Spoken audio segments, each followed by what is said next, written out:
السلام عليكم. ان شاء الله النهارده هنتكلم عن نعمل تجربة عملية او ننفذ عملي لان احنا نوصل التايمر السبع طرف. تمام. يعني السؤال اللي جالي من الزميل، يعني عايز يعرف التوصيل عملي ازاي، يعني تايمر السبع اطراف.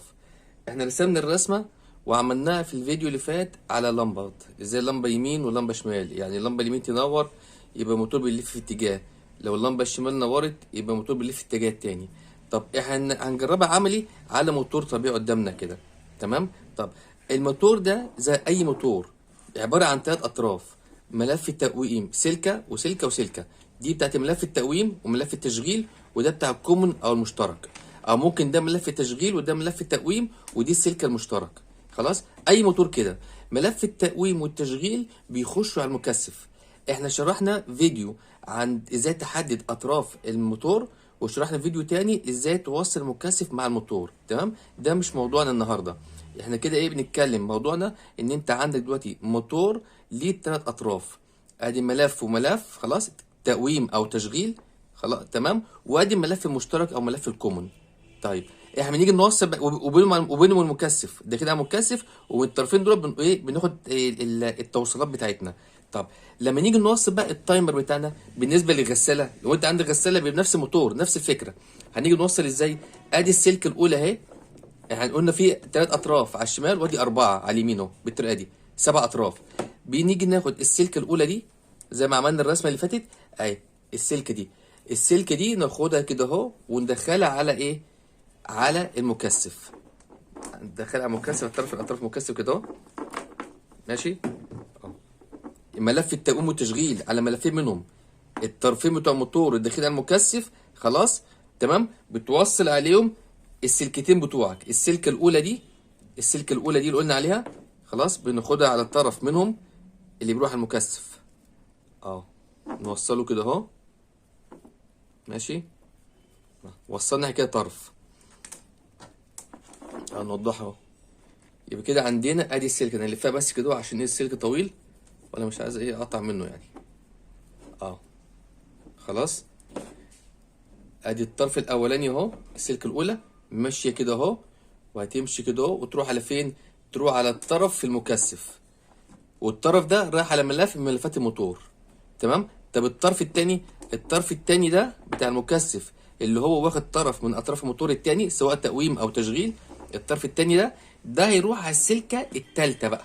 احنا هنسيب التانيه في التايمر، هنسيب التانيه دي السودا وهناخد التالته، السلكه التالته دي اهي، السلكه التالته دي كده اهو، ماشي. السلكه التالته بتاعت التايمر دي هنخش بيها كده على طول على فين؟ على الطرف التاني بتاع المكثف اهو كده. يبقى احنا عندنا كده الطرفين بتوع التايمر، الطرف الاول والتالت في المجموعه الرابعه دي، الطرف الاول والتالت ناخدهم كده، ناخد الاتنين على الطرفين المكثف اه. احنا خدنا السكتين اهو على الطرفين المكثف، واحده جايه هنا واحده جايه هنا. خلاص، سيبك بس من الاسلاك الطويله دي اهي عشان بس ما حدش يتلخبط اهو، ماشي. ادي السلكه دي من هنا رايحه على طرف مكثف، والسلكه التاني دي رايحه على الطرف التاني. تمام كده وصلنا الطرفين المكثف. طيب الطرف التالت بتاع الموتور ده هيروح على الارضي، هيروح على السلك الارضي، هنوصلها بعدين في الاخر دلوقتي. طب خلينا هنا، التايمر ده السلكه دي، السلكه الزرقاء دي السلكه التانيه، يعني عندنا سلكه اولى دي هتروح على فين؟ هتروح على الجرس اهي، السلكه الاولى دي هتروح على الجرس، احنا حطينا لمبه بدل الجرس، حطيت جرس هتمشي برضو. تمام. حطينا الطرف الاولاني ده وصلناه على اللمبه اللي هي بدل الجرس، ممكن تحط جرس يعني، وصلناه كده. والطرف التاني ده هيروح على الارضي، طرف اللمبه التاني ده هنوصله على الارضي اهو. وبعد كده ادي الطرف الازرق، الطرف التاني الازرق ده هيروح على فين؟ ده هنوصله على الكهرباء، ده بيتوصل على الكهرباء. ادي السلكه التانيه قلنا عليها كده، السلكه التانيه الزرقاء دي هتروح على الارضي، اسف على الكهرباء، السلكه دي هتروح على الكهرباء، ادي طرف الكهرباء هنربطها في طرف الكهرباء. خلاص، دي بتاعت التايمر. يبقى السلكه التانيه الزرقاء دي بتاعت التايمر دي هتروح على فردة الكهرباء. خلاص. طيب وبعد كده فاضل لنا ايه؟ الفرده اللي لونها بامبا دي. الفرده دي هنربطها مع الاسود او الابيض. مع الاسود نربطها مع واحده فيهم. تمام. يعني نربط دي مع الاسود او نربطها مع الابيض. يعني نربطها مع الفرده الثانيه او الفرده الرابعه. نربطها مع اي واحده فيهم. تمام كده، لان هو كده كده الاتنين نقطه واحده. هنربطها كده اهو مع ايه؟ الفرده الثانيه في المجموعه الرابعه في الاربع اسلاك. احنا خدنا السلكه الثالثه دي. خلاص. هنربطها مع السلكه الثانيه في المجموعه اللي هنا مع الاربع اسلاك دولت. خلاص. يبقى احنا ربطنا كده اهو السلكه دي البامبا دي مع الاسود. شايفين ازاي؟ ماشي اهو. خلاص. خدنا دي كده اهو مع دي. طيب يبقى احنا فاضلين البيضه دي خلاص ملهاش استخدام. يعني ممكن ايه تقصها كده وتعزلها، هي ملهاش استخدام. تمام. طيب كده فاضل لنا بقى احنا كده ايه؟ هنوصل اللمبه دي السلكه التانيه بتاعتها. احنا خدنا قلنا البني دي رايحه على اللمبه، وهناخد بقى الفرده التانيه بتاعت اللمبه دي السلكه دي الطرف التاني بتاع اللمبه دي هنوديها على الارضي. خلاص. السلكه الارضي بتاعتنا اهي. ادي واحده دينها كهرباء، وادي الارضي. نربط السلكه بتاعت اللمبه نوصلها على الارضي ده. نوصلها على الارضي كده. تمام. عندنا ارضي كمان اللي هو بتاع الموتور. يعني قلنا السلك المشترك بتاع الموتور ده بيروح على الارضي. ده كمان بيروح على الارضي. يبقى احنا كده عندنا ايه؟ اتنين ارضي دلوقتي.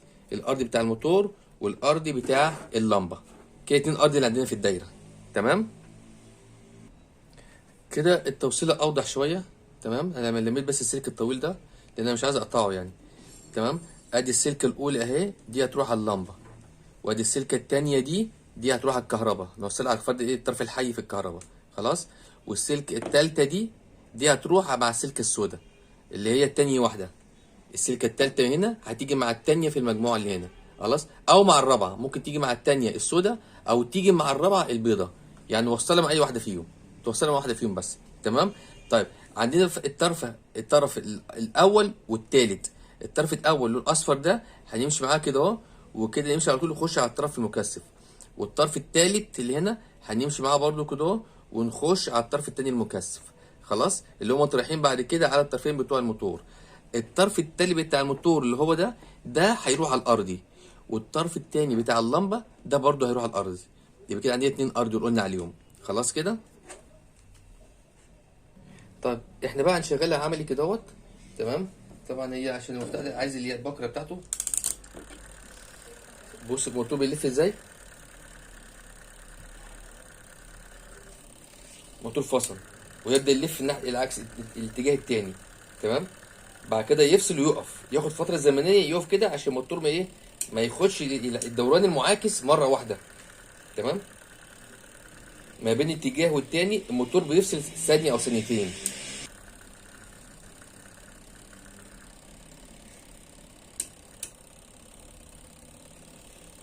قبل النهايه طبعا، قبل ما يخلص الفتره الزمنيه اللمبه دي هتنور، اللي هي المفروض تدي جرس يعني.